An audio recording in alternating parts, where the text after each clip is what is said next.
ఓం సహనావవతు సహనౌ భునక్తు సహ వీర్యం కరవావహై తేజస్వినావధీతమస్తు మా విద్విషావహై. ఓం శాంతి శాంతి శాంతి. ఓం వసుదేవసుతం దేవం కంసచానూరమర్దనం దేవకీ పరమానందం కృష్ణం వందే జగద్గురుం. సమస్త జన కళ్యాణి నిరతం కరుణామయం నమామి చిన్మయం దేవం సద్గురుం బ్రహ్మవిద్వరం. హరి ఓం అండి. సో స్వామివారి భజన ఒకటి చేద్దాం. గిరిధారి జయ గిరిధారి, గిరిధారి జయ గిరిధారి, సుగంధ తులసీ దళవనమాలి, సుగంధ తులసీ దళవనమాలి, గిరిధారి జయ గిరిధారి. మాధవ మురహర మునిజన సేవిత, మాధవ మురహర మునిజన సేవిత, మురళీధర శ్రీ గిరిధారి, మురళీధర శ్రీ గిరిధారి. జై జై గోపీ మనోహర గిరిధారి, జయ జయ గోపీ మనోహర గిరిధారి, గిరిధారి జయ గిరిధారి, సుగంధ తులసీ దళవనమాలి, గిరిధారి జయ గిరిధారి, గిరిధారి జయ గిరిధారి. శ్రీకృష్ణచంద్ర భగవాన్ की जय. ఓం పార్థాయ ప్రతిబోధితాం భగవతా నారాయణేన స్వయం వ్యాసేన గ్రథితాం పురాణమునినా మధ్యే మహాభారతం అద్వైతామృతవర్షిణీం భగవతీం అష్టాదశాధ్యాయినీం అంబ త్వామనుసందధామి భగవద్గీతే భవద్వేషిణీం, భగవద్గీతే భవద్వేషిణీం.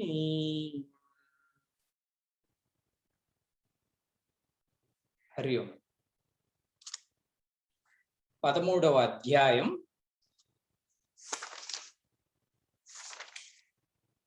19, 20, 21 నిన్న టాపిక్. ప్రకృతిం పురుషం చైవ విద్యనాది ఉభావపి, వికారాంశ్చ గుణాంశ్చైవ విద్ధి ప్రకృతి సంభవాన్. కార్యకరణకర్తృత్వే హేతుః ప్రకృతిరుచ్యతే, పురుషः సుఖదుఃఖానాం భోక్తృత్వే హేతురుచ్యతే. పురుషः ప్రకృతిస్థో హి భుంక్తే ప్రకృతిజాన్ గుణాన్, కారణం గుణసంగోస్య సదసద్యోని జన్మసు. నిన్న ప్రకృతి పురుషుడు అనే టాపిక్ స్వామి వారు తీసుకురావటం జరిగింది. అంటే ఒక విషయం ఏంటండి అంటే, భగవద్గీతలో అన్ని దర్శన శాస్త్రాలు ఉంటాయండి. కేవలం వేదాంతం ఒక్కటే భగవద్గీత యొక్క ప్రధానమైన టాపిక్ కాదు. ఉదాహరణకి యోగం ఉందనుకోండి, యోగం అనేది వేరే దర్శన శాస్త్రం, వేదాంతులది కాదు యోగం చేయడం. కానీ 6వ అధ్యాయంలో స్వామి అది డిస్కస్ చేశారు. అలాగే సాంఖ్యం కూడా వేరే దర్శన శాస్త్రం. అంటే ఇదే బ్రహ్మని వేరే రకంగా వాళ్ళు చెప్పటము చూడటము జరుగుతుంది.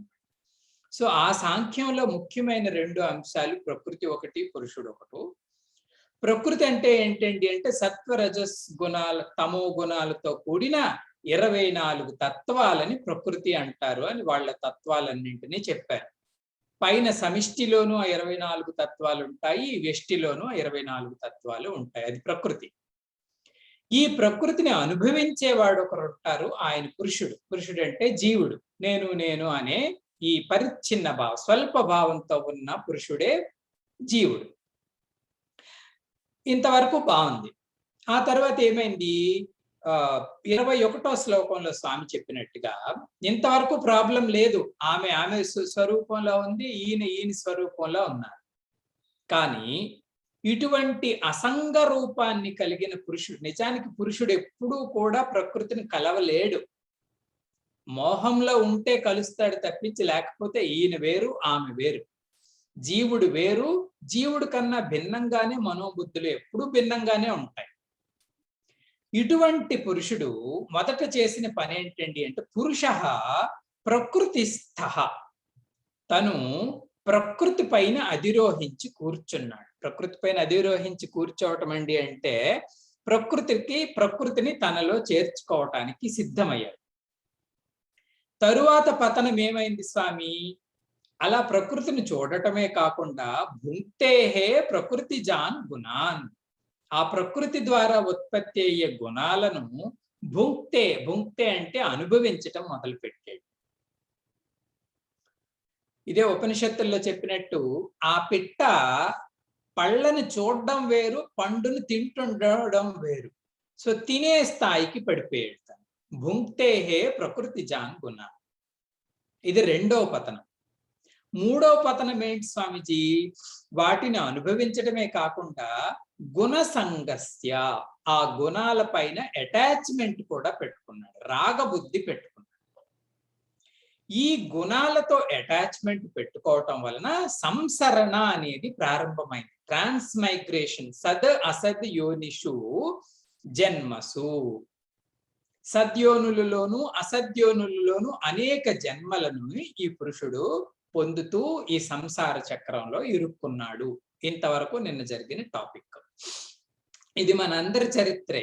ఎందుకంటే మనందరం కూడా దేహాన్ని, పరిస్థితిని, సంసారాన్ని, మనస్సుని, బుద్ధిని వాటిల్లో పడి వాటితో మమేకమయ్యాం తప్పించి మన యొక్క స్వస్వరూపాన్ని మనం క్షణం కూడా చూడలేకపోతున్నాం. సో ఇంతవరకు యథార్థ కథ. కానీ ఇదేమీ పరాకాష్ఠ కాదు కదండి. దీని గురించి చెప్పడానికైతే గురువులు, శాస్త్రాల యొక్క ఆవశ్యకత లేదు. దీని నుంచి బయటపడడానికి వారి యొక్క ఆవశ్యకత. ఇక్కడ ఒక భలే చిత్రం ఉందండి. అదేంటండి అంటే ప్రకృతి అంతా మాయా, ప్రకృతి అంతా మోసం అని మనం అంటాం. కానీ ఇదే ప్రకృతిలో ఒక మంచి తత్వం ఉందట. అనేక తత్వాల యొక్క మూట కదండి ఈ ప్రకృతి. ఈ బ్యాగేజ్ లో ఒక మంచి తత్వం ఉందంట. ఆ తత్వం పేరేంటి స్వామీజీ ఏంటి అంటే దానిని సాధక తత్వము అంటారు. దీనినే వేదాంత పరిభాషలో అయితే పురుషార్థము అంటారు. పురుషార్థము అంటే ఈ మాయా బ్యాగ్ లో, ప్రకృతి యొక్క సంచిలో దేన్నైనా కావాలి అంటే సాధించుకునే లక్షణము, అంటే కష్టపడితే మనం దానిని సాధించగలం. దానిని పురుషార్థము అంటారు. దానిని ఇక్కడ ఈ సాంఖ్య శాస్త్రం ప్రకారం సాధక తత్వము అంటారు. సాధక తత్వము అనే ఒక లక్షణం ఉంది. ఎవరైనా ఉత్తమ పురుషుడికి ఆ సాధక తత్వం అనే గుణము ఉందనుకోండి, ఈయన్నే ఏమంటారండి అంటే వివేకి అంటారు. అంటే దీని బలం ఎక్కువ ఆ విద్యార్థికి. వివేకి అయిన వాడంట ఈ సాధక తత్వాన్ని, అంటే అనేక తత్వాల్లో ఈ సాధక తత్వాన్ని బుద్ధి ముట్టినప్పుడు ఆయనలో కొన్ని ప్రశ్నలు వస్తాయంట. ఏంటి స్వామీజీ ఆ ప్రశ్నలండి అంటే, నేను ఎవరు?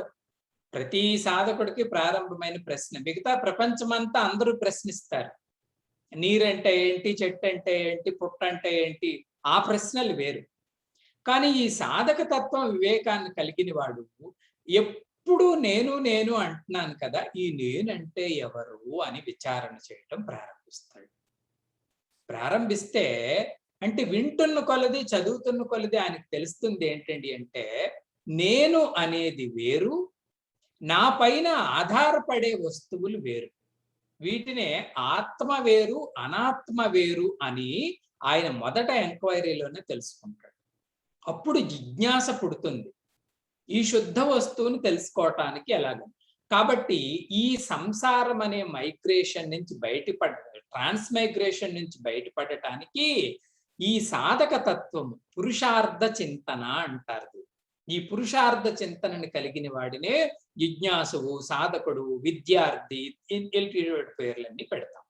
ఆయన ఆ సాధక తత్వాన్ని కనుక్కొని తన స్వరూపాన్ని తెలుసుకొని ఈ ప్రకృతి యొక్క మాయాజాలం నుంచి బయటపడితే చిత్రం ఏంటండి అంటే తను ఎప్పుడు బయట ఉన్న వస్తువే.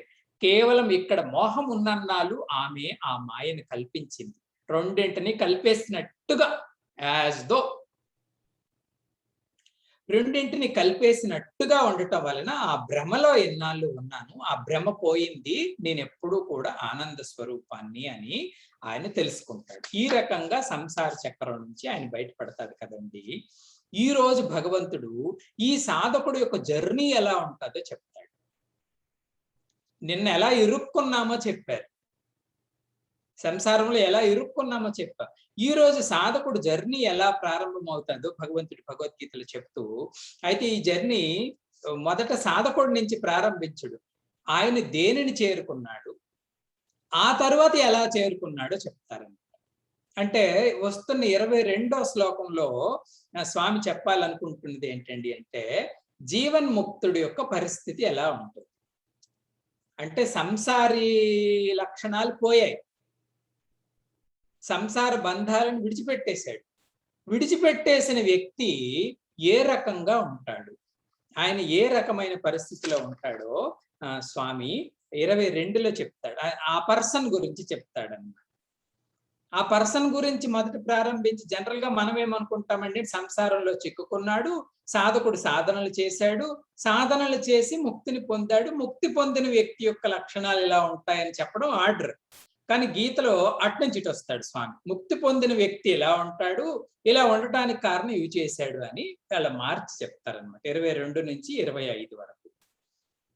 సో 22లో చెప్పేది ఏంటండి అంటే, ఆ మహాత్ముడు భగవంతుడిని ఏ రకంగా చూడగలుగుతున్నాడు అనేది చెప్తారు. రిపీట్ చేయండి. ఉపద్రష్టానుమంతాచ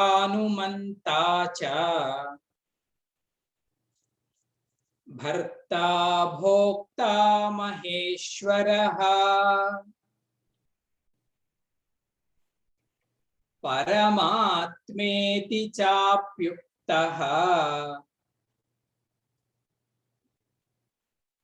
దేహేస్మిన్ పురుషః పరః. టుగెదర్. ఉపద్రష్టానుమంతా చ భర్తా భోక్తా మహేశ్వరః పరమాత్మేతి చాప్యుక్తః దేహేస్మిన్ పురుషః పరః. పరమాత్మేతి చ అపి ఉక్తః. ఎవరైతే పరమాత్మ పరమాత్మ పరమాత్మ అని చెప్పబడుతున్నారో, ఉక్తః అంటే ఎవరినైతే అలా చెప్పబడుతున్నారో ఆయన్నంట ఈ సాధకుడు దేహే అస్మిన్, ఎక్కడ కనుక్కుంటాడో తెలుసా అండి, అస్మిన్ దేహే, ఈ శరీరంలోనే కనుక్కున్నాడట. ఆయన ఇంతకుముందు సంసారి లక్షణాలు కలిగి ఉన్న ఈ సాధకుడు పరమాత్మ పరమాత్మ అని చెప్పబడుతున్న ఆయనని దేహే అస్మిన్, ఈ శరీరంలోనే ఆయన తెలుసుకోగలిగాడు.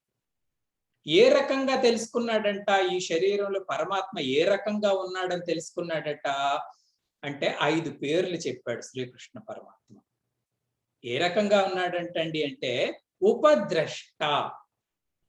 ఉపద్రష్ట అంటే దగ్గరగా కూర్చున్న ద్రష్టగా, అంటే సాక్షిగా. సాక్షిగా ఉండడం చూశాడంట ఒకటి. 2 అనుమంత. అనుమంత అంటే అర్థం ఏంటండి అంటే అన్నింటికీ కూడా పర్మిషన్ ఇస్తాడట ఆయన. అన్నింటికీ పర్మిషన్ అంటే ఆయన సన్నిధి వల్లనే మనోబుద్ధులు, ఇంద్రియాలు, ప్రాణాలు ఇవన్నీ కూడా వాటి వాటి పనులు చేసుకుంటాయి. ఉపద్రష్ట, అనుమంత. ఇంకా ఎలా ఉన్నాడంట ఆయన? భర్త. భర్త అంటే ఈ సమస్త వ్యాపారానికి పోషకుడుగా, సపోర్టర్గా ఉన్నది ఆయనే భర్త. ఇంకా భోక్త. భోక్త అంటే వీటి యొక్క సమస్త వ్యవహారాన్ని అనుభవిస్తున్న వాడిగా ఉన్నాడు భోక్త. ఇంకా మహేశ్వర. మహేశ్వర అంటే మహాన్ ఈశ్వర. ఈశ్వర రూపంలో ఉన్నాడు, దాసుడి రూపంలో లేడు. ఇంతకుముందు మనోబుద్ధుల ఇంద్రియాలకి దాసుడు రూపంలో మనల్ని మనం అనుకునేవారు కదండి. మహేశ్వర రూపంలో ఆత్మ ఉంది అని ఆ పరమాత్మని ఈ సాధకుడు ఈ శరీరంలోనే తెలుసుకున్నాడు.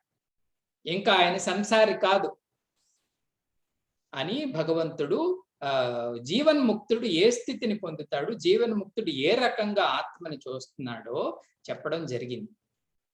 చూడండి ఎంత చిత్రమో. ఈ దేహంలోనే భవబంధాలు ఉన్నాయి. ఈ దేహంలోనే భగవంతుడి యొక్క నిజస్వరూపం ఉంది. కేవలం ఏంటండి అంటే బుద్ధిని ఈ మడిలో నుంచి తీసి ఈ మడిలో పెట్టటమే. అంతే, అంత సులభం ఈ మార్గం. స్వామి మీరు చెప్పారు కదండి 5 లక్షణాలు, ఆత్మ లక్షణాలు కలిగి ఉన్నారని భగవత్ శంకరాచార్యులు. ఈ 5 అంటే ఏంటో చెప్తారు. ఎందుకు స్వామి అంటే ఈ వింటున్నంతసేపు ఓహో నా స్వరూపం అదన్నమాట, నా స్వరూపం అదన్నమాట అని మనం కనెక్ట్ అవుతుండాలి వాటికి. ఆ ఉపద్రష్ట ఎవరో కాదు, నేనే. మరి నేనే అంటే తెలియాలిగా అదంటే ఏంటో. అనుమంత అంటే నేనే, అది తెలియాలి అంటే మనం వింటున్నప్పుడు బుద్ధి టచ్ అవుతుంది ఆ వృత్తికి. అవుతూ అవుతూ అవుతూ అన్నపల్లిది అక్కడ నిశ్చలత్వాన్ని పొందుతుంది అన్నమాట. మాయకు బలం ఎక్కువ, అంతకన్నా బలం ఎక్కువ బ్రహ్మకి. సరే, ఆ జ్ఞానాన్ని సంపాదించటం కోసం భగవంతుడు వీటన్నిటికీ నిర్వచనాలు ఇచ్చారు.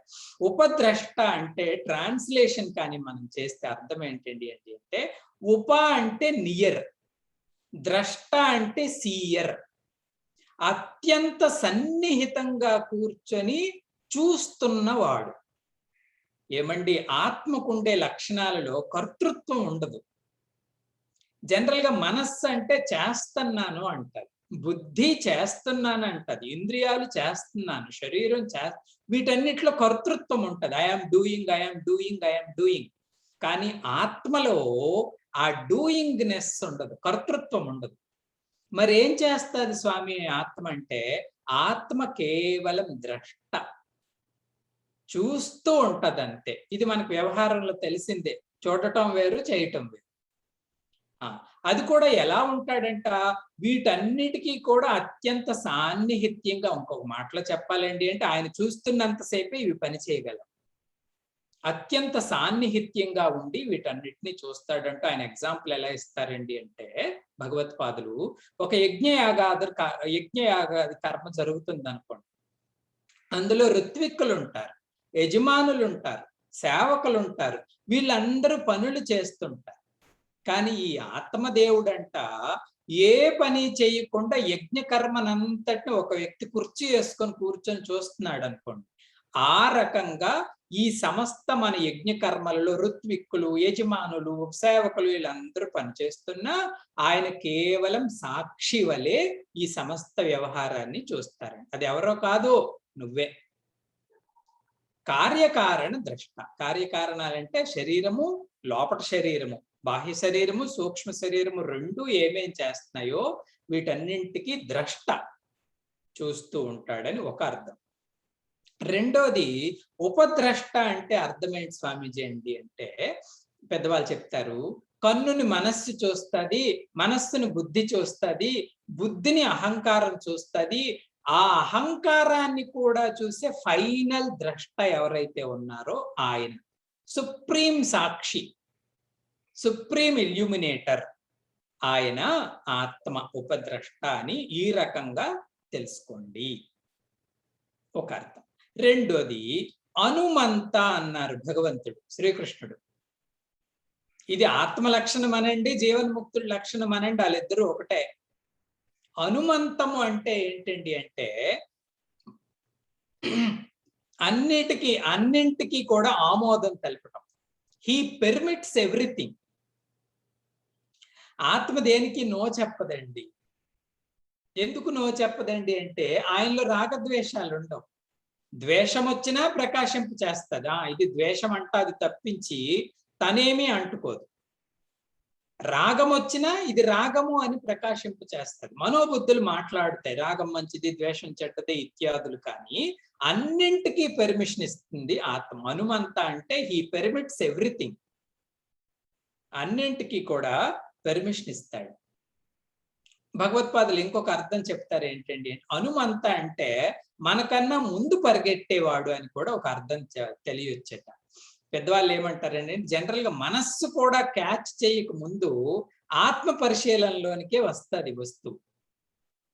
ఎందుకంటే చైతన్యం పడితేనే మనస్సు తర్వాత పని చేయగలదు. అందుకే నేను అనేవాడు ఫస్ట్ చూస్తాడు, ఆ తర్వాత మనస్సు చూస్తాడు. కాబట్టి హనుమంత అంటే మనస్సు కన్నా ముందు పరిగెట్టేవాడని కూడా అర్థం. ఉపద్రష్ట హనుమంత. ఇదంతా ఎవరు? తనలో కనుక్కున్నటువంటి ఆ చైతన్యం ఈ రకంగా ఉంది అని ఆ మహాత్ముడు అంటాడు. ఇంకా ఏ రకంగా ఉంది స్వామి అండి అంటే భర్త. భర్త అంటే మనస్సు, బుద్ధి, ఇంద్రియాలు వీటన్నింటినీ కూడా సపోర్ట్ చేస్తున్నవాడు. ఇంట్లో కూడా భర్త అంటే అర్థం ఏంటి? ఆయన అన్నింటికి సపోర్ట్ చెయ్యాలి. పిల్లల ఫీజు ఏదో బాధపడి తెస్తాను, నెలసరి ఖర్చులు బాధపడి తెస్తాను, పెట్రోల్ ఖర్చులు. సో భర్త అంటే మరి ఇది సపోర్ట్ చేయాలి, పోషించాలి. ఆయన మనస్సు, బుద్ధి, ఇంద్రియాలన్నింటికి కూడా సపోర్ట్. ఆయన ఉండబట్టే ఇవన్నీ కూడా నడుస్తాయి. ఆయన లేదంటే మనకేమీ ఉండదు. ఆయన ఉంటేనే అన్నీ ఉంటాయి. సౌభాగ్యం, జీవుడి యొక్క సౌభాగ్యం ఆత్మ చైతన్యం. భర్త. ఇంకా భోక్త. భోక్త అంటే ఎంజాయర్. స్వామీజీ, ఎంజాయర్ అనేది జీవుడి యొక్క లక్షణం కదా స్వామి, ఇక్కడ ఎలా చెప్పారండి ఏంటండి అంటే భోక్తారాం యజ్ఞ తపసాం అంటాడు శ్రీకృష్ణ పరమాత్మ. అంటే ఇక్కడ అహం వృత్తితో తినటం అనే కాదు, ఈ అంత వ్యాపారం మళ్ళా వచ్చిన దానికి కూడా ఆయన సాక్షి. జనరల్ గా మనలో 2 కార్యక్రమాలు జరుగుతుంటాయి. ఒకటేంటి స్వామీజీ ఏంటి అంటే మనం ప్రపంచంలోనికి వెళ్ళటం. రెండోది ఏంటి స్వామీజీ ఏంటి అంటే ఆ ప్రపంచం మనలోకి రావడం. ఇదే జీవితం. ప్రపంచంలోనికి మనల్ని తీసుకెళ్లేవి కర్మేంద్రియాలు, ప్రపంచాన్ని మనలోకి తీసుకొచ్చేవి జ్ఞానేంద్రియాలు. ఈ తీసుకురావడమే భోక్త. ఈ తీసుకొచ్చినప్పుడు కూడా సపోర్ట్ ఉండాలి. ఆయన రిజెక్ట్ చేసేసాడంటే nothing can enter into the world, into our self. So ప్రపంచం మనలోకి రావాలన్నా ఆయన ఆశీర్వచనం ఉండాలి. ఆ రకంగా భోక్త. భర్త, భోక్త. ఆఖరిది ఏంటండి అంటే మహేశ్వర. మహేశ్వరుడు ఆయన, ఆత్మ భగవంతుడు. మహేశ్వరుడు అంటే అర్థం ఏంటండి అంటే ఇందులో 2 అక్షరాలు ఉన్నాయి. మహాన్, ఈశ్వర. ఆత్మ మహాన్. మహాన్ అంటే ఏంటండి? సర్వాత్మకుడు, సర్వాత్మత్వాత్ అంటాడు. ఈ ఆత్మ కేవలం నాలోనున్న చైతన్యమే కాదు, సర్వులలోనూ ఉన్నటువంటి చైతన్యం కాబట్టి మహాన్. అది కూడా ఏ రకంగా ఉన్నాడు? ఈశ్వర అంటే స్వతంత్రత్వాత్. అందరిలోనూ కూడా ఆయన ఎప్పుడు స్వతంత్రుడే. ఈ రకంగా జ్ఞాని ఆత్మ యొక్క లక్షణాలను తెలుసుకున్నాడు. చూడండి, ఆత్మ అంటే నాలోను ప్రకాశిస్తున్న చైతన్యమే కాదు, సర్వులలోనూ ప్రకాశిస్తున్న చైతన్యం కాబట్టి మహాను. ఆ ప్రకాశిస్తున్న వాడు కూడా స్వతంత్రుడిగా ప్రకాశిస్తున్నాడు. మనోబుద్ధులు, ఇంద్రియాల యొక్క కల్మషాలు ఏవి అంటకుండా ఉన్నాడు కాబట్టి ఆయన సర్వస్వతంత్రుడు. ఇటువంటి పరమాత్మ స్వరూపాన్ని అస్మిన్ దేహే, ఈ దేహంలోనే జీవన్ముక్తుడు తెలుసుకొని సంసార బంధాలను ఇందులోనే ఎక్కడా కూడా బంధాలు లేవు, గుణాలు లేవు, రాగద్వేషాలు లేవు. సర్వ స్వాతంత్ర్య స్వరూపాన్ని తన హృదయంలోనే తెలుసుకున్నాడు. ప్రత్యేగాత్మతయ అంటే ప్రత్యేగాత్మ, innermost self, pure I is that. అది నేనే అని మహాత్ముడు తెలుసుకోవటం జరిగింది. ఇది శంకర భగవత్పాదులు ఈ 5 పేర్లకి ఇచ్చిన నిర్వచనాలు. ఉపద్రష్ట, హనుమంత, భర్త, భోక్త, మహేశ్వర. ఈ రకంగా మన స్వరూపం ఉంది అని ఆయన చెప్పారు. పూజ్య గురుదేవులు చిన్మయానందజీ మహారాజ్ ఈ శ్లోకం పైన పర్టికులర్ గా 22 పైన మాట్లాడుతూ, ఇది అంటే గురుదేవ్ యొక్క ఏమంటారు దాన్ని ఎనాలిసిస్ ఎలా చెప్తారండి అంటే, ఈ 5 కూడా సాధకుడు యొక్క జర్నీ అంటారు. నిజానికి అండి ఆత్మ ఎప్పుడూ ఉంది, ఆయనతో ప్రాబ్లం లేదు. కానీ ఈ 5 దశలలో మనం ఆయనకి క్లోజ్ అవుతూ ఉంటుంటామట. అదే వారి మాటల్లో ఎలా చెప్పారో చూద్దాం. గురుదేవులు అంటారు, 100% మనలో ఇంప్యూరిటీసే ఉన్నాయనుకోండి. ఎటువంటి సాధన బలం లేదు, సాధన భజన పూజా పాఠం ఏమీ లేవు, శ్రవణం లేదు, ఇవేంటో తెలియవు. 100% ఇంప్యూర్ గా జీవుడు ఉన్నాడు అనుకోండి. ఇటువంటి జీవుడుకి ఆత్మ ఎలాగుంటాడటండి అంటే, ఉపద్రష్ట అంటే అసలు భగవంతుడు నాలో ఉన్నాడు, వాళ్ళిద్దరికి అటాచ్మెంట్ కేవలం సాక్షిలాగే ఉండిపోతాడంట స్వామి. ఎందుకంటే వీడు అంత 100% ఇంప్యూరిటీ అంటే ఏంటండి, 100% రాగద్వేషాలు. అటు చూడలేకపోతున్నాడు. ఆత్మ ఉన్నప్పటికీ కూడా ఆయన కేవల సాక్షి అనే స్వభావంకే పరిమితం అయిపోతాడు. ఇది మొదటి స్టెప్. ఈ సాధకుడు పుణ్యవశానో భగవత్ కృప వలన కొంచెం కొంచెం సాధన చేయటం మొదలు పెట్టాడు అనుకో. స్వామీజీ సత్సంగానికి అటెండ్ అవుతున్నాను, కొంచెం వింటున్నాను, అర్థం చేసుకుంటున్నాను అంటే ఒక 20% ప్యూరిటీ వచ్చింది అనుకోండి ఆ సాధకుడికి. 20% ప్యూరిటీ వచ్చినప్పుడు ఆ సాధకుడిలో భగవంతుడు హనుమంతుడుగా కనిపిస్తాడండి. హనుమంతుడు కాదండి, హనుమంతుడు. హనుమంతుడు అంటే ఏంటండి అంటే, డూ సమ్ గుడ్ అనే వాణి వస్తుందంట లోపట నుంచి. మొదట కేవలం ఇష్టాలు రాగద్వేషాలే, స్వార్థమే కంప్లీట్ గా. ఈ వ్యక్తి కొంచెం సత్సంగాన్ని ప్రారంభించినప్పుడు లోపట అంతఃకరణలో ఒక వాణి వస్తుందంట. అది ఏంటండి అంటే, కొంచెం మంచి పనులు చేస్తుండు, డూ సమ్ గుడ్ అంటాడు. He gives permission to purify our self. ఇది రెండవ దశ. సో ఆ వ్యక్తి కొంచెం కొంచెం మంచి కార్యక్రమాలు, మంచి ఆలోచనలు, స్వార్థరహితమైనవి చేస్తున్న కొలది 40% ప్యూరిటీకి చేరుకున్నాడు అనుకోండి.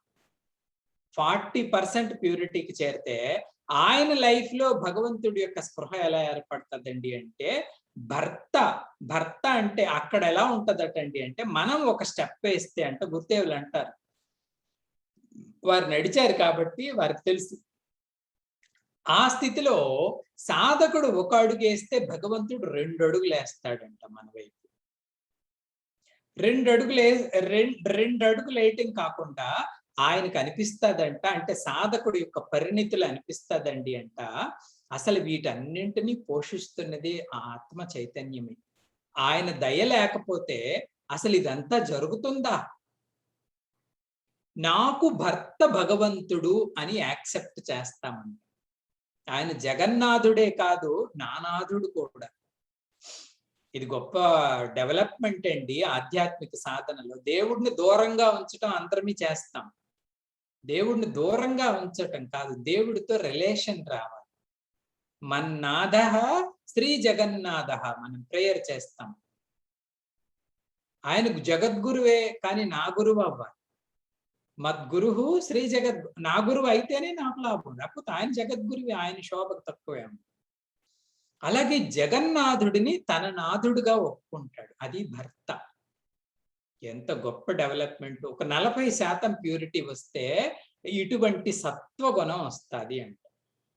తరువాత ఆ సాధకుడు తన సాధనల్ని కంటిన్యూ చేసి 60% వరకు తన సాధనని పెంచుకున్నాడు అనుకోండి.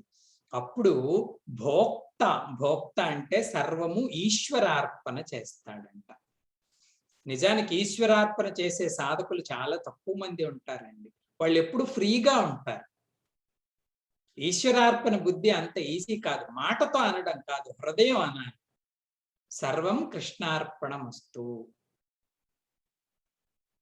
ఫ్రీ. ఇంకా అది నిజంగా అనటం, మనస్సుతో హృదయంతో అనటం. అంటే సర్వం కృష్ణార్పణం అని మళ్ళా మనం ఇది అవ్వలేదు ఎందుకు, ఇది అయ్యింది ఎందుకు అన్నామంటే అది అనినట్టు లెక్క కాదు, గొప్ప పరిణితి.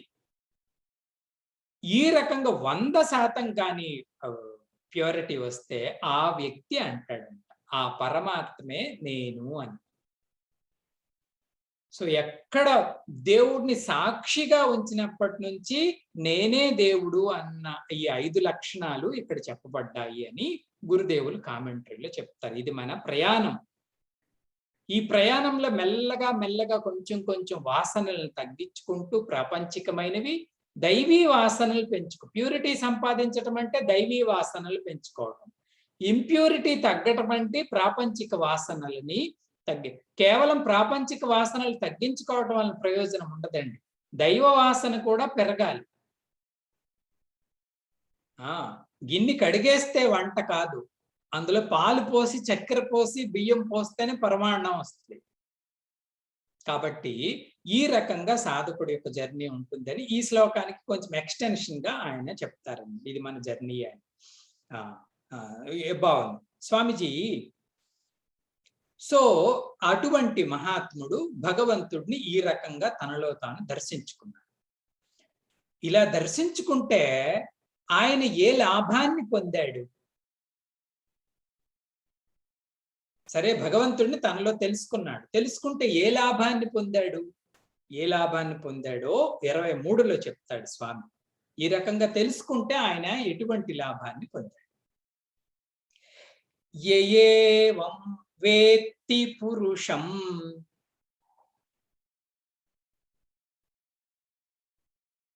ప్రకృతించ గుణైః సహా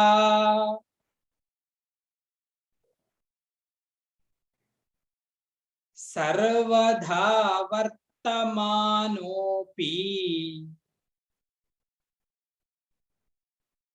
న స భూయోభిజాయతే. టుగెదర్. యయేవం వేత్తి పురుషం ప్రకృతించ గుణైః సహ సర్వదా వర్తమానోపి న స భూయోభిజాయతే. యహ అంటే ఆ పుణ్యపురుషుడు, జర్నీని కంప్లీట్ చేసిన మహాత్ముడు. ఎక్కడ విడిచిపెట్టలేదండి ఆయన. ఈ దేహంలోనే భగవంతుడిని పైన చెప్పిన రకాలుగా కనుక్కున్నటువంటి మహాత్ముడు, పుణ్యపురుషుడు, జీవన్ముక్తుడు, మహాసాధు. ఆయన ఏం తెలుసుకున్నాడు? ఏవం వేత్తి. ఏవం వేత్తి అంటే యాజ్ ఇట్ ఈజ్ గా, యథాతథంగా తెలుసుకున్నాడంట. ఎవరి గురించి? పురుషం. పురుషం అంటే ఆ పరమ పురుషుడు గురించి. ప్రకృతించ, ఆ పరమ పురుషుడిపై ఆధారపడినటువంటి ప్రకృతి. గుణై సహా, గుణాలతో నిండినటువంటి ప్రకృతిని, ఈ రెండింటినీ కూడా స్పష్టంగా తెలుసుకున్న ఆ మహాత్ముడు. అంటే ఎవరు ఈయన? క్షేత్రజ్ఞ విభాగం చేసినవాడు. క్లియర్ గా ఆయనకి ఆ విచక్షణ వచ్చింది. ఆత్మ ఏమిటి, అనాత్మ ఏంటి, క్షేత్రం ఏంటి, క్షేత్రజ్ఞుడు ఎవరు, ప్రకృతి ఏంటి, పురుషుడేంటి, క్లియర్ గా డిస్క్రిమినేట్ చేసి తన స్వరూపం పురుషుడే, ఎప్పుడు పురుషుడే. అందులో స్థిరపడిన ఈ మహాత్ముడు ఏం లాభం పొందుతాడని అడిగారు కదా. సర్వదా వర్తమానోపి. సర్వదా అంటే ఎటువంటి కర్మలని ఆచరించిన. వర్తమానోపి అంటే he is very active. After realization ఆయనేమి రిటైర్మెంట్ కాలే. సర్వదా వర్తమానోపి, ఎటువంటి జాబ్ని ఆయన కంటిన్యూ చేస్తున్నప్పటికీ నస భూయోభిజాయతే, తదనంతరం ఆయన ఎటువంటి శరీరాన్ని ధరించవలసిన అవసరం ఆయనకి రాదు. అంటే మరల పునర్జన్మని ఆయన పొందడు, మృత్యువుని జయించేశాడు. కబీర్ దాస్ గారు చెప్పినట్టు చచ్చిపోవటం అందరినీ చూస్తాం, కానీ ఎలా చచ్చిపోవటమో మనకు తెలియదు. ఎలాగ ఈ జర్నీని మనం కట్టెన్ వెయ్యాలి. ఒక సినిమా తీశారండి అంటే దాని క్లైమాక్స్ ఎలా ఉండాలి అంటే రసవత్తరంగా ఉండాలి. అలాగే ఈ జన్మనెత్తాం, అనేక పాత్రలు పోషించాం, ఈ కట్టను ఎలా క్లోజ్ చేయాలండి అంటే మళ్ళా మనం ఈ స్టేజ్ మీదకి రాకూడదు. ఒకసారి మరణించామంటే దట్ ఈస్ ద ఫైనల్.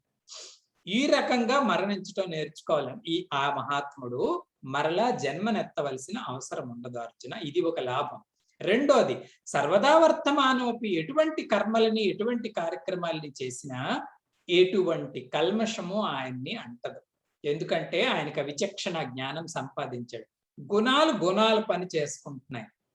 సత్వవృత్తి వచ్చినప్పుడు సత్వ కార్యక్రమం చేస్తుంది, రజోవృత్తి వచ్చినప్పుడు రజో కార్యక్రమం, తమో వృత్తి వచ్చినప్పుడు ఇదే జనరల్ గా మనం ఏమనుకుంటామండి అంటే మహాత్ములు సాధకుడు అనాలి ఆ మాట. ఏదైనా కొంచెం భయంకరమైన వృత్తి కానీ చెడ్డ వృత్తి కానీ వచ్చినప్పుడు అమ్మమ్మో ఈ వృత్తి వచ్చింది నేను పడిపోతానేమో అని భయపడతాం. కానీ మహాత్ముడు అలా భయపడ్డాడండి. అది చెడ్డ వృత్తి, వచ్చింది, చూశాను, పోయింది. ఆయన దేనికి నో చెప్పడు. సముద్ర కెరటాల్లాగా అంట ఇవన్నీ వృత్తులు ఎగురుతాయి, కానీ తను నేరు. చెడ్డ మంచి ఇవన్నీ నేను ఏదో లేబుల్ చేయటమే తప్పించి తను నీరుగా మారిపోయాడు కాబట్టి కెరటాలకు భయపడవలసిన అవసరం లేదు. నీరు కెరటాలకు భయపడుతుందండి, మనం భయపడతాం. ఆ మహాత్ముడు ఆ దృష్టిని కలిగి ఉంటారని గురుదేవులు చెప్తారు. గుణత్రయ విభాగ యోగంలో అర్జునుడు అడుగుతాడు, గుణాలను దాటిన పురుషుడు వీటిని అబ్జెక్ట్ చేస్తాడా, ఇది రాకూడదు ఇది రావచ్చు అని? ఈ వృత్తి రాకూడదు ఈ వృత్తి రావచ్చు అని అబ్జెక్ట్ చేస్తాడంటే సాధకుడు చేస్తాడు, కానీ సిద్ధ పురుషుడు అలా చేయడు. ఎందుకంటే ఆయన దృష్టిలో ఇది మంచి వృత్తి కాదు, ఇది చెడ్డ వృత్తి కాదు అని చెబుతూ కెరటాలని సముద్రపు నీరు అబ్జెక్ట్ చేయదు, లేబులింగే ఉండదు ఆయనకి అంటూ చెప్పడం లేదు. కాబట్టి సర్వదా వర్తమానోపి, అన్ని కర్మలలోనూ సంచరిస్తున్నప్పటికీ ఆ మహాత్ముడు మరలా ఆ కర్మ సారాంశమైన జన్మని పొందడు అర్జున అని ఆ దివ్య పురుషుడు యొక్క స్థితిని చెప్తున్నారు. మా స్వామీజీ చెప్పేవారండి, మహాత్ములు ఉంటారు కదండి, మనం అనుకుంటాం మహాత్ములు అంటే ఇంకా ఆఫ్టర్ రియలైజేషన్ వాళ్ళు హాయిగా సింహాసనాల మీద కూర్చుంటారేమో. అలా కాదు. కబీర్ దాసు కథ మనం విన్నాం. సర్వదా వర్తమానోపి అంటే అది కరెక్ట్ ఇక్కడ చెప్పాల్సిన మాట. కబీర్ దాసు ఒక వ్యూయర్ అంటే బట్టలన్నీ నేసేవాడు. అత్యంత బీదవాడు, సామాన్యుడు. ఆయనకి గురు కటాక్షం వలన జ్ఞానం కలిగింది, బ్రహ్మ సాక్షాత్కారం కలిగింది. ఆయన చిన్న పని కదా నేను చేస్తున్నానని దాన్ని విడిచిపెట్టలేదండి. అవే బట్టలు నేసేవాడు, అవే బట్టలు అమ్మేవాడు, దానిపైన వచ్చిన ఇన్కమ్తోనే కుటుంబాన్ని గడిపేవాడు.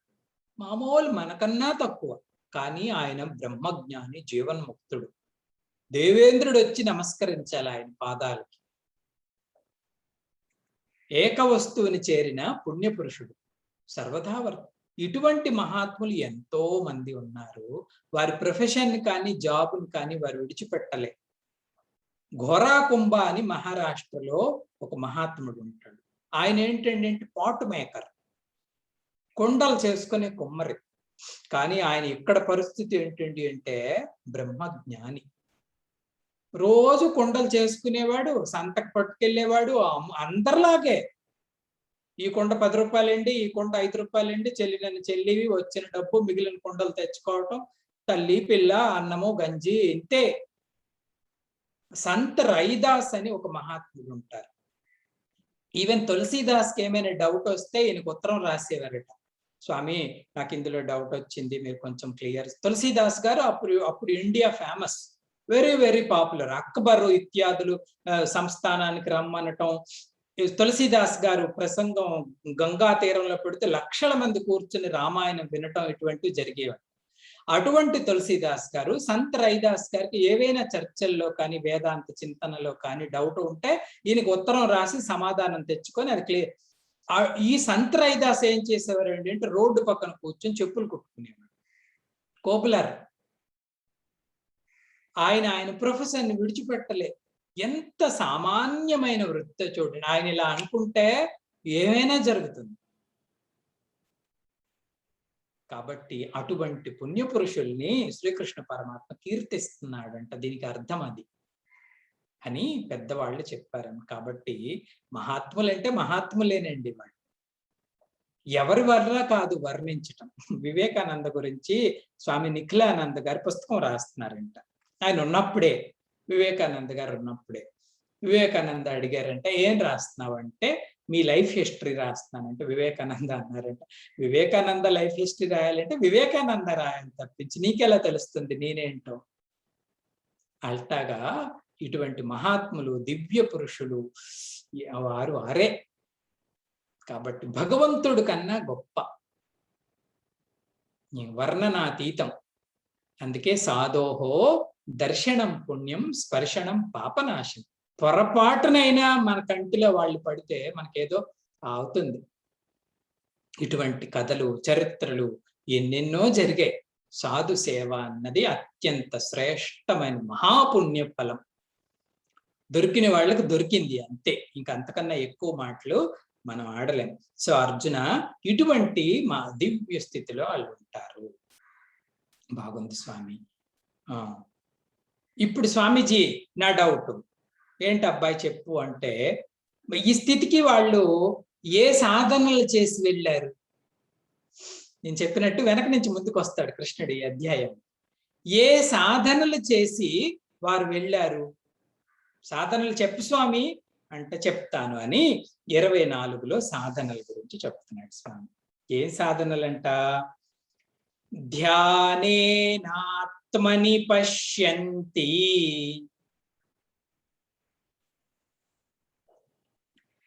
కేచిదాత్మానమాత్మనా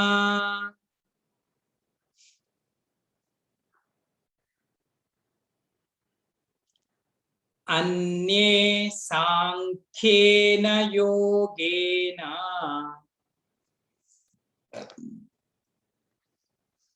కర్మయోగేన చాపరే. టుగెదర్.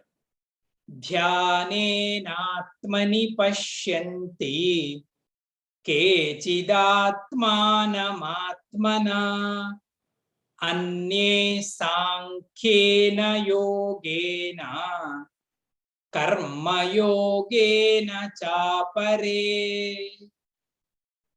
3 సాధనలని ఈ శ్లోకంలో శ్రీకృష్ణ పరమాత్మ చెప్పడం జరిగింది. ఏంటి స్వామిజీ ఆ 3 సాధనలు? మొదటి సాధన పేరు ధ్యానం, రెండవ సాధన పేరు సాంఖ్యయోగం, మూడవ సాధన పేరు కర్మయోగం. ఈ రకంగా అర్జున వేరు వర్గాలకు చెందిన సాధకులు వేరు సాధనలు చేస్తారని చెప్పడం జరిగింది. ధ్యానేన ఆత్మని పశ్యంతి. ధ్యానం ద్వారా ఆత్మని చూస్తారంట. ఎవరు స్వామీజీ? కేచిత్. కేచిత్ అంటే ఒక రకమైన సాధకులు, కొంతమంది సాధకులు. కేచిత్ ధ్యానం ద్వారా ఆత్మని చూస్తారు. ఎక్కడ చూస్తారు స్వామీజీ? ఆత్మన ఆత్మానం.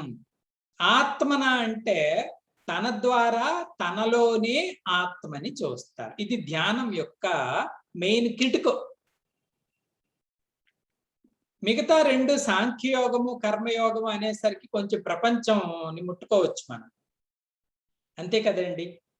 కర్మయోగం అంటే ప్రపంచం యొక్క ఇన్వాల్వ్మెంట్ ఉంటుంది, ఎందుకంటే మనం బయట వెళ్ళి వర్క్ చేస్తాం. ఈవెన్ భక్తి మార్గంలో కూడా ప్రపంచం యొక్క సపోర్ట్ మనకి ఉంటుంది.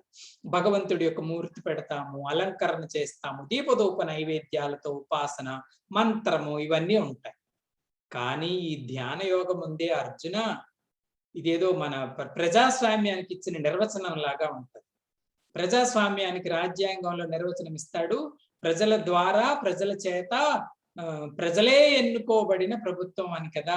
ఇక్కడ కూడా అంతే, తనలోన తానే తనని చూడటమే ధ్యానం. తనలోన ఎవరు చూడాలి? తానే చూడాలి. దేన్ని చూడాలి? తననే చూడాలి. దాని పేరు ధ్యానం అర్జున. కొంతమంది అలా చేస్తారు అని చెప్పడం జరిగింది. అంటే ఇక్కడ 3 మాటలని శ్రీకృష్ణ పరమాత్మ ప్రయోగించారు కదండి. ఏంటి స్వామిజీ ఆ 3 మాటలు? ఆత్మని అన్నారు. ఆత్మని అంటే తనలో. తనలో అంటే ఎక్కడటండి అంటే హృదయంలో అని అర్థం చేసుకోవాలి. ఎందుకంటే మరీ ఫండమెంటల్ గా ఉన్నవాడు తనలో అంటే మనస్సులోన, బుద్ధిలోన, ఇంద్రియాల్లోన ఎక్కడ వరకు వెళ్ళాలండి అంటే హృదయం వరకు వెళ్ళాలి. స్వామీజీ హృదయం అని అందరూ అంటారు కదండి, హృదయం అంటే ఏంటండి? హృదయము అంటే జీవుడు యొక్క సారాంశం. అంటే మనం ఈరోజు అంటామే నేను అది, నేను ఇది అని ప్రతి ఒక్కరమే అంటాం. ఈ సమస్త సారాంశము చిన్న మాత్ర రూపంలో ఎక్కడ నిక్షిప్తమైందో ఆ మాత్రం హృదయం. మన ఎసెన్స్, సారం. అక్కడ నుంచే మనస్సు, బుద్ధి, ఇంద్రియాలు అన్ని రకాలు తీసుకోవటానికి కారణం ఏంటండి అంటే ఆ మూల బిందువే, ఆ మాత్రే. అది చేదు మాత్ర అయితే ఆ వ్యక్తి మనస్సు చేదు, బుద్ధి చేదు, ఇంద్రియాలు చూసే పనులు చేదు. అది తీపి గులిక అయితే sweet mind, sweet intellect, sweet activity. అక్కడ వరకు వెళ్ళాలి. హృది అంటే అది. నిజానికి తెలుసా అండి, అక్కడ వరకు మనం చేరాలండి అంటే మనోబుద్ధులు ప్యూర్ అయితేనే మన యొక్క అంతఃకరణ అంతవరకు చేరుతుంది. మన పర్సనాలిటీ నిజంగా ఒక బిందువు అండి. మనస్సు ఇంత పెద్దది నేను, చిన్నది నేను అంటది, కానీ ఇదంతా ఒక దగ్గరికి చేరిపోతే ఒక చిన్న బిందువు. ఆ బిందువే హృది. గురుదేవ్ అంటారు ఎసెన్స్ ఆఫ్ ఏ జీవ ఈస్ హృది. అక్కడ మనస్సు, బుద్ధి అన్ని కూడా ఏకాగ్రతని కలుగుతాయి. సో ఇక్కడ చూడాలి ఆత్మని అంటే. రెండోది ఆత్మన అంటే నీ ద్వారానే చూడాలి అన్నారు కదా. అంటే అర్థం ఏంటండి అంటే మన సాధనలో ఇప్పుడు మనం చేస్తున్న సాధన అంతా జాగ్రత్తగా వినండి. ఇప్పుడు మనందరం చేస్తున్న సాధన అంతా ఏంటో తెలుసా అండి? వృత్తులని తయారు చేస్తున్నాం. అవునా? బ్రహ్మచారి గారు, స్వామీజీ మాట్లాడిన మాటలన్నీ కూడా కొన్ని వృత్తులుగా తయారు చేస్తున్నాం. ఇవన్నీ కూడా ఆత్మకి, బ్రహ్మకి సంబంధించిన వృత్తులు కాబట్టి సత్సంగం అంటున్నాం కదా. కాబట్టి ఇప్పుడు మనం చేస్తున్న సాధన ఏంటండి? పూజ కాదు, కర్మ కాదు, ఏం కాదు. కొన్ని వృత్తులు ఫ్రేమ్ అవుతున్నాయి మనకు మళ్ళా వింటూ జ్ఞాన రూపంలో కదా. వీటన్నింటి యొక్క సారాంశం ఒక వృత్తి తయారవ్వాలంట. ఏంటి స్వామీజీ ఆ వృత్తి పేరేంటండి అంటే అఖండాకార బ్రహ్మవృత్తి అంటారు. అఖండాకార బ్రహ్మవృత్తి అంటే నేను బ్రహ్మని అని ఎప్పుడు బ్రేక్ అవనటువంటి ఒక వృత్తి తయారవ్వాలి. అది ఎప్పుడు బ్రేక్ అవ్వదు. ఎప్పుడు ఆ వృత్తి, ఆ ప్రవాహం ఒకే వృత్తి అలా ఉంటుంది. అఖండాకార బ్రహ్మవృత్తి. ఈ అఖండాకార బ్రహ్మవృత్తి శుద్ధ చైతన్యాన్ని చేరడమే ధ్యానం యొక్క పరాకాష్ఠ. అందుకే ధ్యానంలో ప్రపంచం ఉండదు. మిగతా వృత్తులు ఏవీ లేవు, ఒకటే వృత్తి, అది కూడా అన్బ్రోకెన్. ఈ అఖండాకార బ్రహ్మవృత్తి శుద్ధ చైతన్యాన్ని చేరడమే ధ్యానం. ఈ రకంగా చూడాలి. మరి ఆత్మని చూడాలన్నారు కదా. ఆత్మ అంటే ఏంటి స్వామిజీ అండి అంటే ఇన్నర్ మోస్ట్ చైతన్యం. ఇంకా తన తర్వాత ఏమీ లేదు, అది మనకు తెలుస్తుంది. సతేవ సతేవ సతేవ. ఇది ధ్యానం లోపట జరిగే పరిస్థితి. దీని కింద శంకర భగవత్పాదులు ధ్యానం ద్వారా సాధకుడు చేరుకుంటాడంటే ధ్యానంలో 2 భాగాలు ఉంటాయి అబ్బాయి అంటారు. ఏంటి స్వామిజీ 2 భాగాలు ధ్యానంలో అంటే సగం ప్రపంచాన్ని మనం విత్డ్రా చెయ్యాలి. ధ్యానం మఠం వేసుకొని కూర్చున్న తర్వాత ఏం చేయాలి స్వామి అండి అంటే ప్రపంచం మొత్తాన్ని మనస్సు నుంచి విత్డ్రా చేసేయాలి. ఇటువంటి విత్తుడ్రా అయిన మనస్సు ద్వారా ఆత్మ చింతనం చెయ్యాలి. అక్కడ ప్రశాంతంగా కూర్చుంటే ప్రశాంతంగా చాలా ఉంటాయి. అది కాదు మన లక్ష్యం. మన లక్ష్యం శుద్ధ చైతన్యంగా ఉండాలి.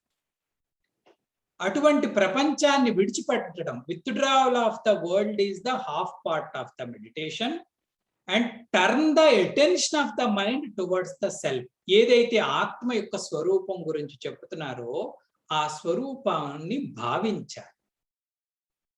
ఈ రెండు కలిస్తే ధ్యానం అంటారు అని శంకర భగవత్పాదులు చెప్తారు. ఈ నెల చిన్మయ తేజం కాపీ ఇది వస్తుంది కదండి. ఈ కాపీలో నేను ధ్యానము అనే ఒక ఆర్టికల్ రాసా, ప్రింట్ చేసాం, వస్తుంది ఈ నెల ధ్యానము అని. ఇందులో క్లియర్ గా రాసాం ఇప్పుడు చెప్పినట్టుగా. ఈ ధ్యానాన్నిలో ఉన్న రెండు భాగాలు ఏంటి, ఈ రెండు భాగాల్ని మనం అనుసంధానం చేయడం ఎలా. ఈ ఆర్టికల్ చదవండి, మంచి మంచి ఆర్టికల్స్ వస్తాయి మన చిన్మయ తేజంలో. మనము సబ్స్క్రైబ్ చేయాలి. సబ్స్క్రైబ్ చేయడానికి అందరినీ ప్రోత్సహించండి. ఎప్పుడూ సాధు సంఘంలో ఉండటానికి గురువు తర్వాత రెండో సహాయం పుస్తకం, స్వాధ్యాయం అంటాం కదండి. కాబట్టి సో ఈ రకంగా ధ్యానం చెయ్యాలి అని భగవత్పాదులు చెప్పడం జరిగింది. ధ్యానేన ఆత్మని పశ్యంతి కేచిదాత్మాన. కొంతమంది మహాత్ములు ఈ రకంగా ఉంటారు. ఇంకొక సాధన ఏంటండి అంటే సాంఖ్యయోగేన. కొంతమంది సాధకులు సాంఖ్యయోగం ద్వారా ఇవి ఇచ్చారు. సాంఖ్యయోగం అంటే ఏంటండి అంటే గుణాలు ఏంటి, ఈ గుణాలకు వ్యతిరేకంగా ఉన్న పురుషుడు ఎవరు అని పర్ఫెక్ట్ గా డిస్క్రిమినేట్ చేస్తారు. ఈ విచారణాశీలం కలిగిన వాడు సాంఖ్యయోగి, మంచి థింకర్. ఆత్మ ఏంటి, ఆత్మ కానిదేంటి అని పర్ఫెక్ట్ గా ఈ రెండింటిని డిస్క్రిమినేట్ చేస్తారే, ఈ డిస్క్రిమినేట్ చేసిన యోగినే సాంఖ్యయోగి అంటారు. సో కొంతమంది ఆ విచక్షణా శక్తి ద్వారా సాధన చేస్తారు. ఇంకా మూడో వారు ఎవరు స్వామిజీ? కర్మయోగేన. మూడవ సాధన ఈ అధ్యాయంలో చెప్పింది కర్మయోగం. కర్మయోగము అంటే ఏంటి స్వామిజీ అండి అంటే ఈశ్వరార్పణ బుద్ధితో కర్మ చేసేవాడు కర్మ. సో అన్ని కర్మలు చేస్తుంటాడు ఆయన, కానీ ఈ కర్మలన్నింటికీ ఈశ్వర అర్పణం చేసి తన యొక్క అహంభావాన్ని తగ్గించుకునేవాడు కర్మయోగి. ఈశ్వర అర్పణ బుద్ధి కలిగి ఉండటం కర్మయోగం యొక్క రహస్యం. భగవంతుడి ప్రసాదం వలనే నాకు ఈ శరీరం వచ్చింది, మొట్టమొదటి థాట్ అది. కంప్లైంట్ చేయటం కాదు, భగవంతుడి యొక్క దయ వలన నాకు ఈ శరీరం వచ్చింది. తల్లి తండ్రి, ధనము ఐశ్వర్యము, విద్య బుద్ధి ఇవన్నీ కూడా భగవత్ ప్రసాదం వలన వచ్చాయి అంటే ఇంకా వాటిల్లో మన ఇన్వాల్వ్మెంట్ ఎప్పుడూ కూడా ఈశ్వర బుద్ధితో హాయిగా భగవంతుడిని కర్మలో చూడగలుగుతాం. సో ఈ రకంగా మూడు రకాలైన వ్యక్తులు. కర్మయోగం చేస్తే సత్వశుద్ధి వస్తుంది, సత్వశుద్ధి కలిగితే జ్ఞాన లబ్ధి కలుగుతుంది. ఈ మూడు ఒక చైను అని స్వామి సాధనలు ఈ మూడింటికి కూడా రహస్యం అదే అండి. కర్మయోగం చేయటం వలన ప్యూరిఫికేషన్ అవుతుంది, సాంఖ్యయోగం చేయటం వలన బుద్ధి విచారణ చేస్తుంది, ఆ తరువాత ధ్యానంలో మనం కూర్చోటానికి అర్హతని పొందుతాం. కాబట్టి కర్మము నుంచి విచారణ, విచారణ తరువాత ధ్యానం. ఇవి సాధనలు అర్జున అని స్వామి చెప్పడం జరిగింది. చెబుతూ ఆఖరిగా ఇంకొక సాధన ఉంది అర్జున అని, ఆ సాధన కోసం ప్రత్యేకంగా ఒక శ్లోకాన్నే కేటాయించాడు శ్రీకృష్ణ పరమాత్మ. ఏంటి స్వామీజీ ఆ సాధన? ఆ సాధన ఏంటండి అంటే అన్యే త్వేవమజానంతః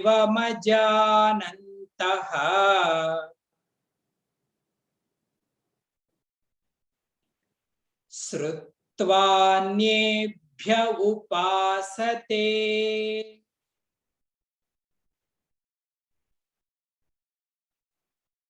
తేపి చాతి తరంత్యేవా మృత్యుం శృతి పరాయణాః. అన్యే త్వేవమజానంతః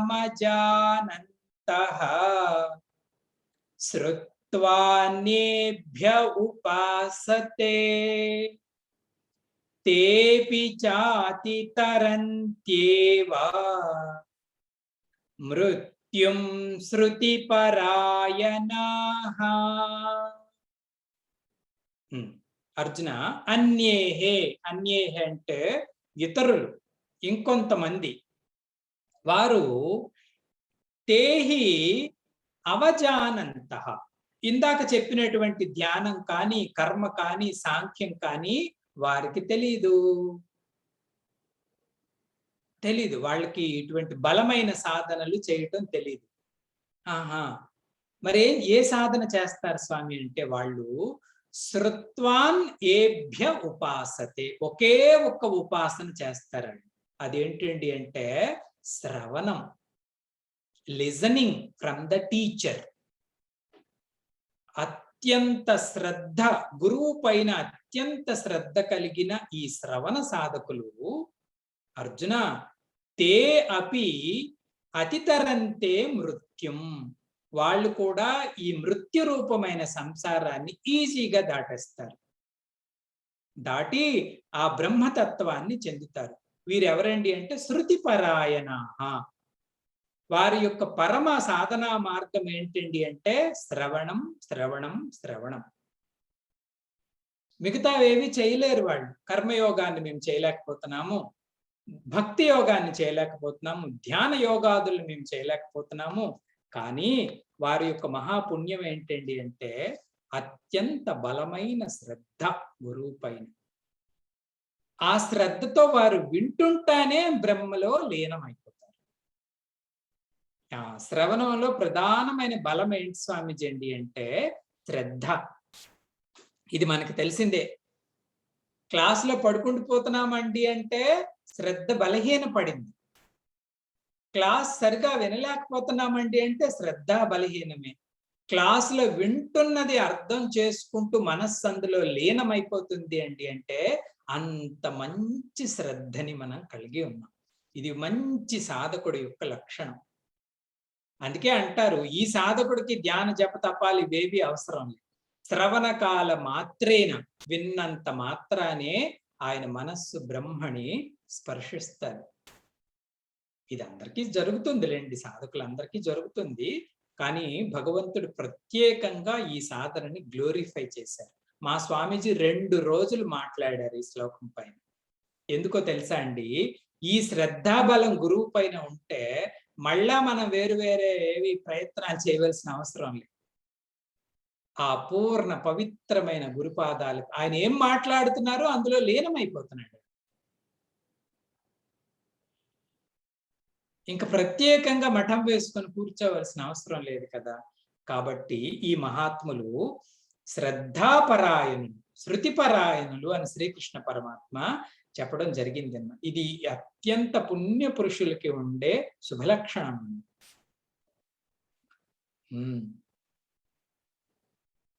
గురూజీ చెప్తారు ఒక స్టోరీ.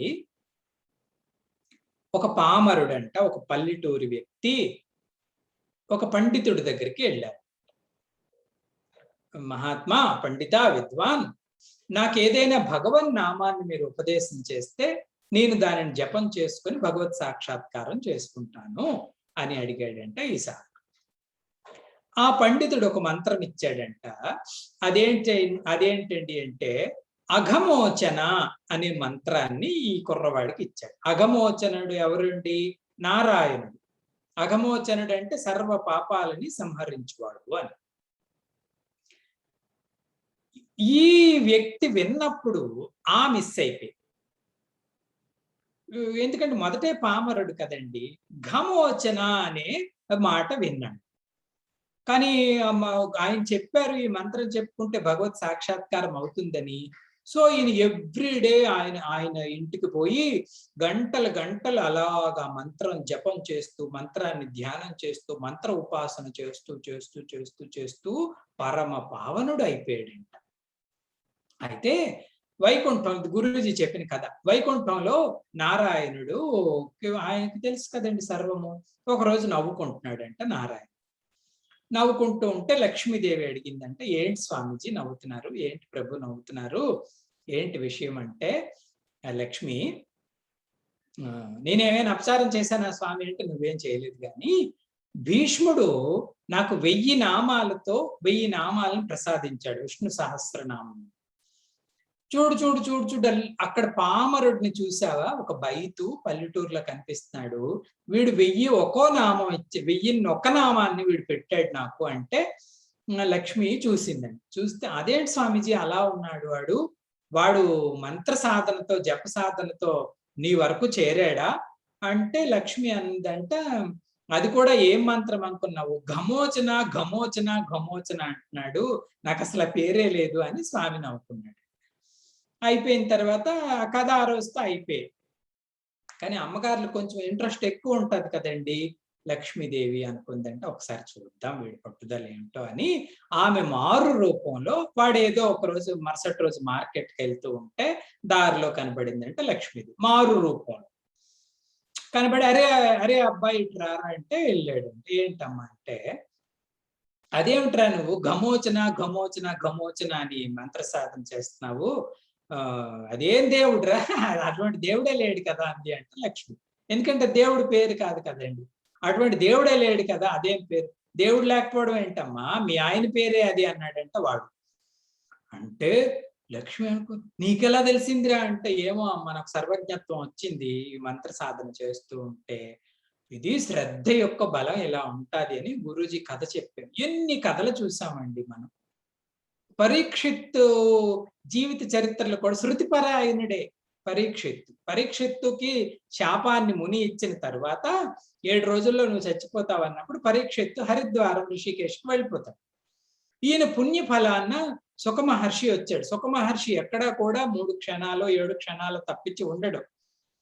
కానీ ఆయన వచ్చి పరీక్షిత్తు కాలు పట్టుకుంటాడు, స్వామి ఇది నా పరిస్థితి, సరే ఏదైందో దాని గురించి నేను బాధపడట్లేదు, కానీ ఈ 7 రోజులని నేను ఉపయోగించుకొని మోక్షాన్ని పొందాలి, అటువంటి అవకాశం ఉంటుందండి అంటే పరీక్షిత్ అంటాడు, 7 రోజులా, 2 గడియలు చాలు, అటువంటిది ఒకటి జరిగింది ప్రీవియస్ హిస్టరీలో, 2 గడియల్లో నువ్వు చచ్చిపోతావరా అంటే, ఆ 2 గడియల్లో నారాయణ నారాయణ అనుకుని నారాయణ ఐక్యాన్ని పొందాడు, నీకు 7 రోజులు చాలా పెద్ద రోజులో కూర్చో చెప్తానని భాగవతం శ్రవణమే చేశాడు పరీక్షిత్. ప్రత్యేక ధ్యాన జపాలు ఏమీ చేయలేదు. శ్రవణం చేసినప్పుడు 7వ రోజు ఇంకా మృత్యు సమీపిస్తుంది అన్నప్పుడు పరీక్షిత్ ఒక మాట అంటాడు, ఏమో సుఖ మహర్షి ఒక మాట అంటాడు పరీక్షిత్ని, ఏమో నీకు ఆ పశుబుద్ధి అంటే ఏంటి, శరీరం నేను అన్న బుద్ధి పోయిందా అని అడుగుతాడు ఇదే గురువు. నీకు ఆ పశుబుద్ధి పోయిందా అంటే పరీక్షిత్ ఏమి అనడు, సమాధిలోకి వెళ్ళిపోయాడు. తర్వాత తక్షకుడు వచ్చి శరీరాన్ని కుట్టాడు తప్పించి పరీక్షిత్ ఏం చేయలేదు. పరీక్షిత్ వైకుంఠానికే పోయాడు. శృతికి శ్రవణానికి ఉన్న అత్యంత శక్తి, శ్రద్ధాపూర్వకంగా శ్రవణం చేస్తే ఆ క్షణంలోనే బ్రహ్మస్పర్శ కలుగుతుంది. కాబట్టి శ్రీకృష్ణ పరమాత్మ కొంతమంది మహాత్ములు ఈ రకంగా సాధన చేస్తారు. ఈవెన్ అర్జునుడు అంతే. అర్జునుడు చేసిన సాధన ఏంటంటే గీతలో 18 అధ్యాయంలో చెప్తారు. జ్ఞానాన్నంతా విన్న తర్వాత అర్జునుడు మళ్ళీ మెడిటేషన్కి కూర్చున్నాడా, రథము బాణం పట్టుకొని వెళ్ళి యుద్ధం చేశాడు. గురూజీ అంటారు, ఎందుకు అర్జునుడు ధ్యానాదులు చేయలేదండి అంటే, శ్రీకృష్ణుడు గీత చెప్తూ అంటుంటాడట మధ్య మధ్యలో, అర్జున నీ యందు నేను ప్రసన్నుడిని, నీ యందు నేను ప్రసన్నుడిని, నీ యందు నేను ప్రసన్నుడిని అంటే అర్జునుడు మనసులో అనుకున్నాడండి, కృష్ణ నువ్వు ప్రసన్నుడు అయితే మళ్ళా నేను ఇంక సాధనలన్నీ ఏం చేస్తాను, నువ్వేది కరిష్యే వచనం తవ, నువ్వు ఏది చెప్తే అదే మహత్వం, నీ మాటే నాకు బలం, నువ్వు ఫైట్ చేయమన్నావు వెళ్ళి ఫైట్ చేశాం అంతే. శృతి పరాయణత్వం ఉత్తమ సాధకులందరూ ఇలాగే దాటారు. మృత్యువుని దాటి బ్రహ్మలోకి జంప్ అవ్వాలండి అంటే గురువు మాట. మన మనస్సు ఎప్పుడు చీటింగే. ఆ గురువు వాక్యం అంత శ్రద్ధ అర్జునుడికి కృష్ణుడి పైన, he jumped into action straight. మళ్ళా హిమాలయాలకు వెళ్ళలేదు, ఏ సాధన చేయలేదు. పరీక్షిత్ ఎంతో ఎంతో మంది మహాత్ములు ఈ రకంగా తరించారు అంటారు. కేవలం పరముపదేశ పరాయణ, గురువు గారు చెప్పే ఉపదేశమే వారి యొక్క పరాయణం, శ్రేష్టమైన మార్గం. ఇటువంటిది జరుగుతూ ఉంటుంది అని చెప్తారు. శ్రద్ధ గురించి ఏయా వస్తువుపలభ్యతే అంటారు వివేక చూడాలి. దేని ద్వారా అయితే ఆ వస్తువు లభిస్తుందో, లేదంటే ఆ వస్తువుని లభింపచేసే పదార్థం, ఏకైక పదార్థం శ్రద్ధ. శ్రద్ధ లేకుండా తర్కం చేశామనుకోండి, తర్కం ద్వారా బ్రహ్మను పట్టుకుంటామండి అంటే నైష తర్కేన అపనీయ. కేవలం లాజిక్ ద్వారా, తర్కం ద్వారా బ్రహ్మ పదాన్ని చేరలేం. ఎందుకంటే అది బుద్ధి ఎంజాయ్ చేస్తుంది అంతే. కాబట్టి కేవల తర్కం మంచిది. తర్కము మరియు శ్రద్ధ రెండు ఉంటే, వివేకము మరియు శ్రద్ధ ఉంటే ఇంకా బాగుంటుంది జర్నీ. కాబట్టి అర్జున, ఈ 4 సాధనల ద్వారా ఆ మహాత్ముడు ఈ దేహంలోనే, అస్మిన్ దేహే, ఈ దేహంలోనే ఆ పరమాత్మిక స్వరూపాన్ని తన స్వరూపంగా తెలుసుకున్నాడు. గత క్లాసులో చెప్పిన సంసారాన్ని ఛేదించేశాడు అన్నమాట కదండి. సో ఈ రకంగా ఆయన పూర్ణ పురుషుడయ్యారని చెప్పడం జరిగింది. రేపు మిగతాది చెప్పుకుందాం. ఓం పూర్ణమదః పూర్ణమిదం పూర్ణాత్ పూర్ణముదచ్యతే పూర్ణస్య పూర్ణమాదాయ పూర్ణమేవావశిష్యతే. ఓం శాంతి శాంతి శాంతి. హరి ఓం. శ్రీ గురుభ్యో నమః. హరి ఓం. హరి ఓం.